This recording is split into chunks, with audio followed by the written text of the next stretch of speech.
My sister and niece are coming to live with us. Henry, my husband, surprised me by suggesting that I, a stranger in this situation, should find a cheap apartment to move into. I was shocked and couldn't believe what I was hearing. The house we live in actually belongs to my in-laws, but it's under my name. Although I'm okay with transferring ownership to Henry, I find it hard to accept that I'm still paying the $3,600 mortgage on it. After thinking about it for a while, I smiled and told Henry that I could move out. But then I would want a divorce. Henry smirked back at me and said, "Well, Dad's gone, and you're of no use to me anymore." He seemed almost casual about it. "Since you brought it up, don't expect any share of the property," he added condescendingly. Feeling hurt, I lowered my face and covered my mouth. "Okay," I replied, trembling as I heard the shakiness in my voice. Henry burst into laughter. "Cry all you want. Did you think I'd beg you to stay? Blame yourself for being abandoned by your husband," he taunted. I held back my tears, or rather my laughter. Henry had no idea what was coming for him. To distract myself, I thought about where I would live next. Oh, that place would be perfect. A $2 million luxury condo came to mind. Let me tell you a bit about myself. I'm Lisa, 34 years old, and my husband, Henry, is 36. He works as a staff member at a private girls' high school.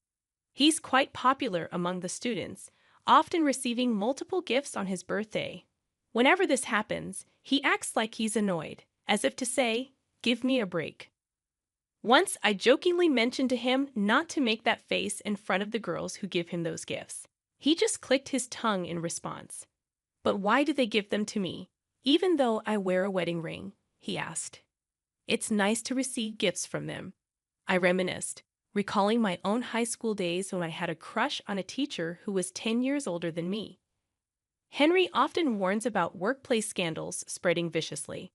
Thankfully, despite the attention from young students, I never worried about him crossing the line.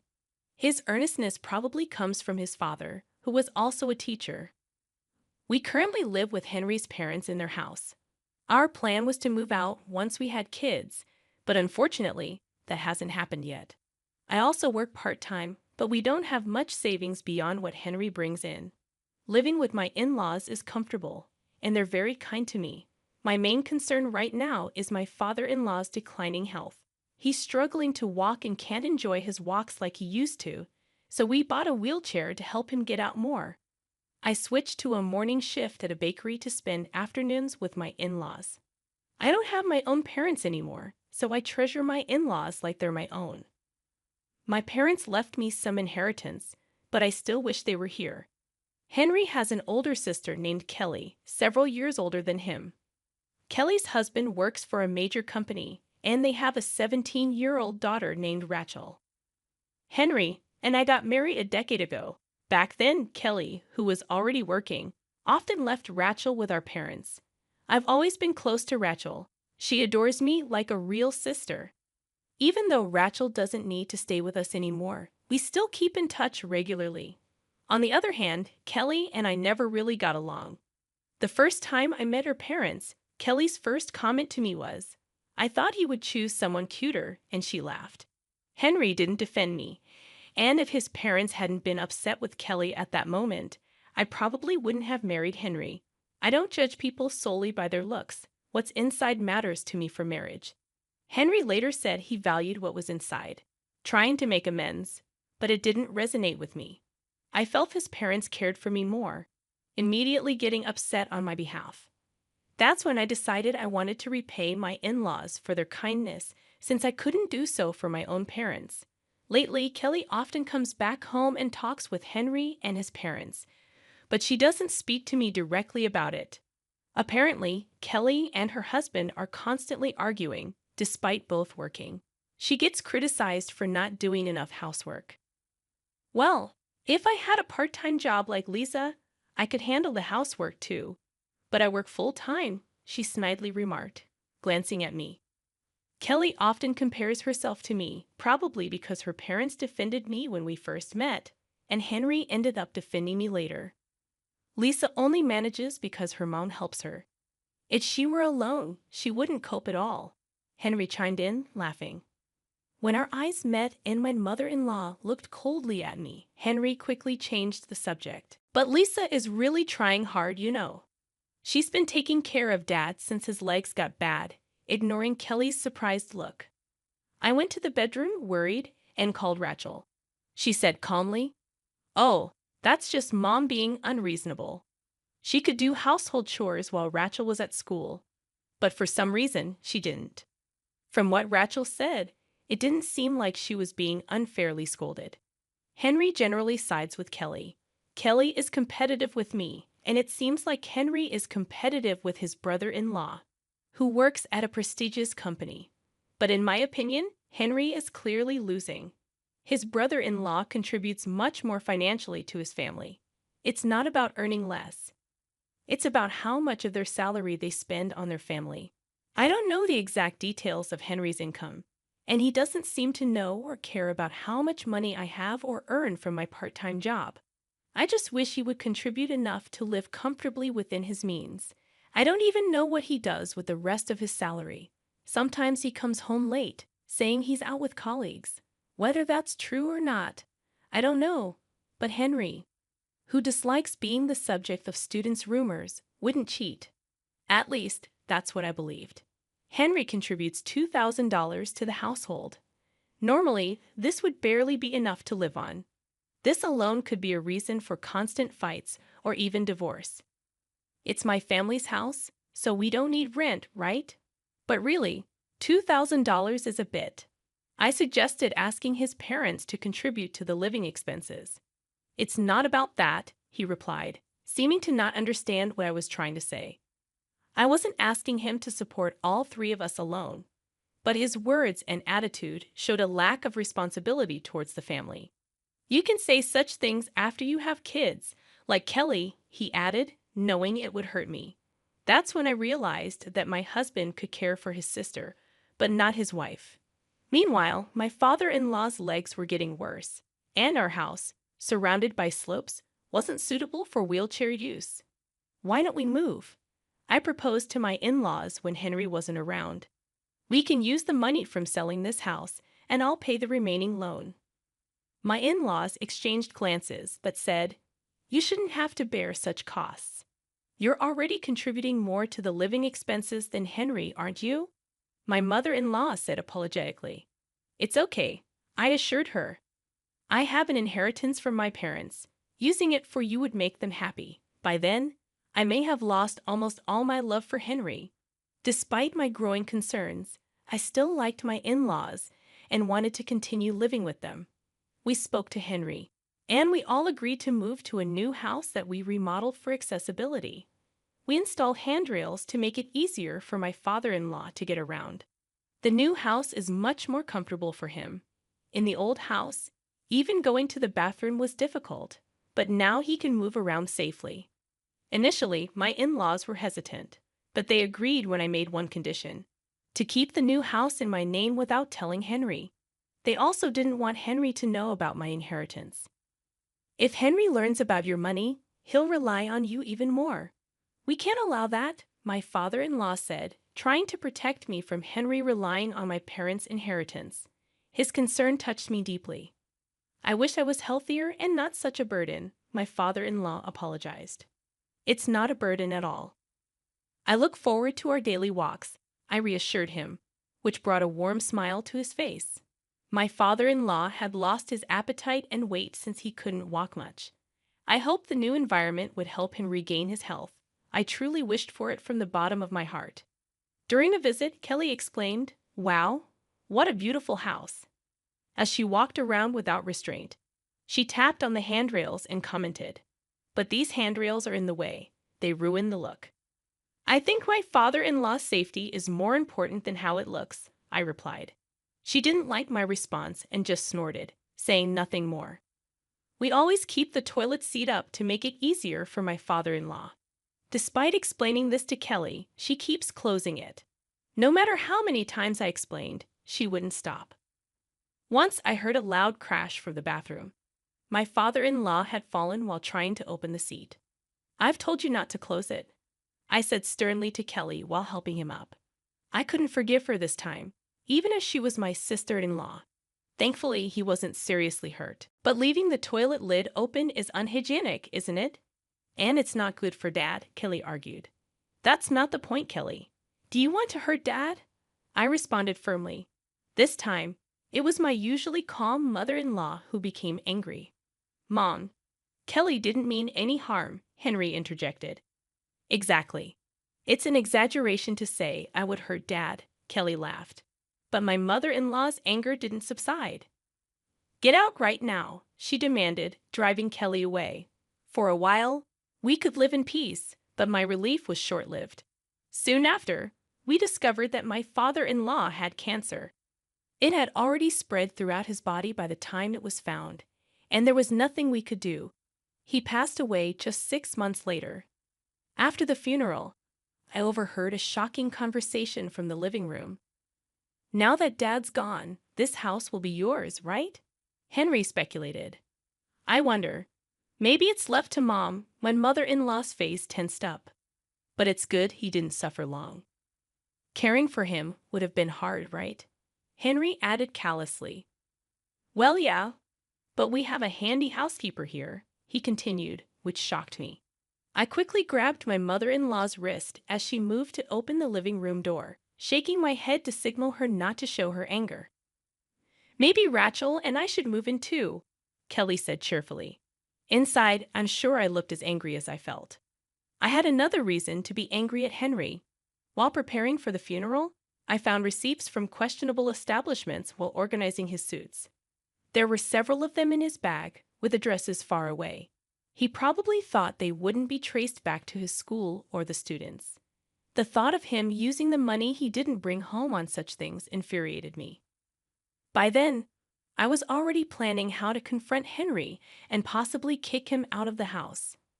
A few days after the funeral ended, Henry suddenly announced, "My sister and niece are moving in. You, a stranger, can go live in some cheap apartment." I recounted, stunned and unable to comprehend what he was saying. Apparently, Kelly and her husband had been fighting, and she decided to move back to her parents' house. Thinking her husband would apologize and ask them to come back, I added with frustration, I never thought they would try to kick me out. Henry's unawareness of the house being in my name and my responsibility for the $3,600 mortgage on it brought new realizations. While I had been considering ways to remove Henry from the house, I saw another option. I smiled and proposed, I'll move out, but then I want a divorce. It was clear to me that leaving necessitated a divorce to protect myself in the end. However, Henry, oblivious to my thoughts, just grinned back. Now that Dad's gone, you're of no use to me, he said dismissively. Since you brought it up, there won't be any division of property, he added condescendingly. His tone made me lower my face and cover my mouth. Okay, I replied, trembling, hearing my own shaky voice. Henry laughed loudly, taunting, cry all you want. Did you think I'd beg you to stay? Blame yourself for being abandoned by your husband. Clenching my fists, I struggled to hold back my laughter, knowing he had no idea what was coming for him. To distract myself from the ridiculousness of the situation, I thought about where to live next. Oh, that place would be perfect. I envisioned the $2 million luxury condo left to me by my parents. Among several properties my parents left me, this condo stood out. Although I wasn't very interested in it before, living in the last home my parents stayed in didn't seem like a bad idea. However, I worried about something. Moving there would mean living with my mother-in-law and Rachel. I've been racking my brain to find a way to rescue them from living with those two after my divorce from Henry. When I leave after divorcing Henry, I'll go to a facility. My mother-in-law announced to Henry and Kelly. Hearing about my decision to leave, Kelly reacted, "Why?" "Kelly's coming back to live here." Her words left me puzzled, considering she previously expressed that it was good her father passed away. However, at that moment, a plan came to my mind. Whispering to my mother-in-law to ensure the others didn't hear, I conveyed my idea. If they won't let me leave, getting kicked out is the next best thing. As a result, I ended up staying in the house for a while, with divorce as a condition, sharing a room with my mother-in-law until I found a new place to move. We executed our plan when Kelly and Rachel moved in. During dinner, my mother-in-law said, "Hey, there's no dinner for Dad," causing the other three to freeze in shock. "What? What are you talking about?" "Dad passed away," Henry exclaimed, shocked. Kelly got angry, and Rachel looked worriedly at my mother-in-law. It was challenging to keep Rachel in the dark about our intentions. It was necessary to not raise suspicion. "How can you say such things?" "Apologize to Dad. It's bad luck to talk like that, right, Dad?" My mother-in-law spoke to the empty chair where my father-in-law used to sit. I prepared a meal for him too, maintaining the charade. She continued to behave as if my father-in-law was still there. "If you close the toilet lid, Dad will be troubled," my mother-in-law said, aimed at punishing Kelly and Henry for their previous behavior toward my late father-in-law. I also wanted to see if they would take responsibility for taking care of my mother-in-law. Kelly roughly grabbed her hand and took her to his portrait. "Where's Dad?" "He's gone. Look, there's the altar," Kelly replied, unfazed. My mother-in-law sat down opposite the altar. "He's right here," she said, her gaze toward the altar. "Beyond all your horrible words and actions, Dad is watching. Always," my mother-in-law said in a calm, cold voice. Kelly looked horrified and cried, "Stop it," before leaving the room.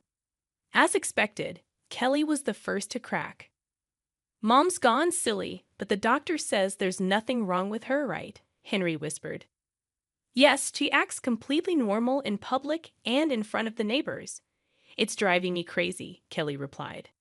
"But we still have the mortgage to pay, and without Mom's pension," they whispered in the living room, unaware that I was listening while doing the dishes. "Finding a facility won't be easy, and it's expensive," Kelly said.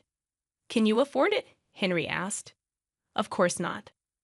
"I have to pay Rachel's college tuition until she graduates," Kelly replied. It seemed they were more concerned about the mortgage and money than about my mother-in-law. I turned off the tap and interrupted their conversation. "I found a new home. I can take Mom with me until we find a good facility," I announced. They looked at each other in surprise. "And about the mortgage?" "I've been the one paying it," I continued. "What? Really?" Henry mumbled to himself. "The part-time income minus living expenses. That's the amount that can be paid," I said, pretending not to hear. I smiled at Henry. "If Mom and I leave, I'll transfer the ownership and mortgage payments to you, okay?" "Okay," he simply replied. I felt relieved that I could protect my mother-in-law. But then a new problem, or rather, a convenient situation, arose. Rachel returned home from high school and approached me with a serious look for a consultation. She suspected Kelly might be having an affair.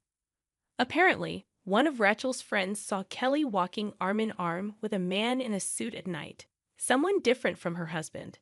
The friend who knew Rachel's dad confided in Rachel that it was definitely not her father. On further inquiry, I learned these sightings happened while Rachel was at school. Kelly's neglect of household responsibilities wasn't because she was a mother or working. It was due to her affairs during the hours Rachel was away. I assured Rachel to leave this matter to me and made her promise not to tell anyone. Then I quickly hired a private investigator to look into Kelly's infidelity. Maybe Kelly felt relaxed since she was separated from her husband, or perhaps she was contemplating divorce as well. Kelly's guard slipped too soon. They were still legally married. The evidence gathered by the investigator confirmed her affair, leading her husband to initiate divorce proceedings. Rachel was to live with her father, and Kelly faced demands for child support. Relieved, my mother-in-law and I left the family home and moved into the $2 million condo. One peaceful evening, the doorbell rang unexpectedly. When I checked, Henry and Kelly were there. "What do you want?" I asked, feigning ignorance. "You're not answering your phone," Henry retorted angrily. "I'll be right out," I told my worried mother-in-law, not intending to let them into the house or even past the automatic doors.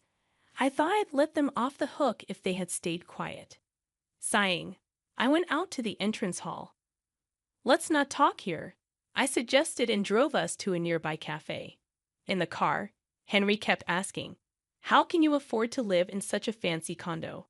"It was left to me by my parents. I had been renting it out until now," I replied. "Why didn't you tell me something so important?" Henry demanded. I felt a twitch in my temple. Why should I? I'd always contributed my share for living expenses, and this property doesn't fall under property division after all. At the cafe, their real concern turned out to be the mortgage of the family home. "Why is it so high? $3,600 a month." Henry fumed in a raised voice, barely containing his desire to yell. I sipped my coffee slowly and then smiled. "That's the value of living in such a house, isn't it? Don't joke around." Henry slammed the table, drawing attention. Kelly intervened, trying to calm him down. "But Lisa, you should have mentioned such a high mortgage." Their desperation almost made me laugh, seeing no sign of gratitude for all the months I had been paying that amount. "You never asked, and you pretty much left the whole name change process to me, didn't you?" I hinted at their unfairness. But then again, it was understandable. Kelly was facing demands for child support from Rachel's father, and she had also quit her job after the affair became known at work. As far as I was concerned, it was all self-inflicted. I turned to Kelly and said with a smile, "Tough situation, huh?" "What do you mean?" Kelly looked at Henry, feeling her gaze. He mumbled, "Well, it's not like that." "Oh, right. We've only been out of the house for a few days." I realized she hadn't caught on yet. Henry warned me in a low voice, "Don't say unnecessary things." "What do you mean?" Kelly's eyes turned to me, demanding an explanation. I shrugged and pulled out several papers from my bag. "He only puts in $2,000 and spends the rest at places like these," I said, laying out dubious receipts on the table. "What is this?" "You've been going to these kinds of places." Kelly expressed her disgust and outrage, reading the names of the establishments aloud. "You're an idiot. That's disgusting."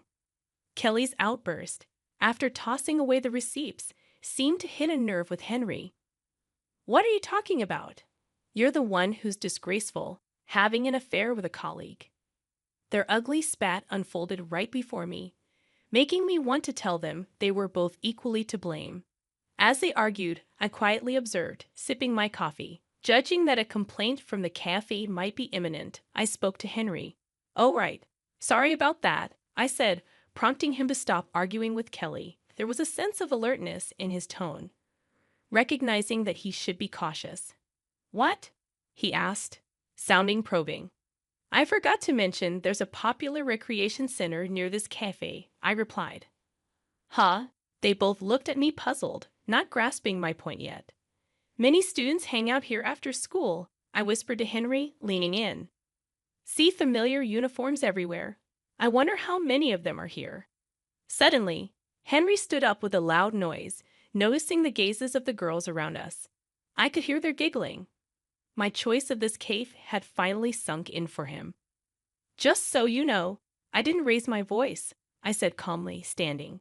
Henry looked down, trembling. His hand on the table was clenched so tightly it turned white.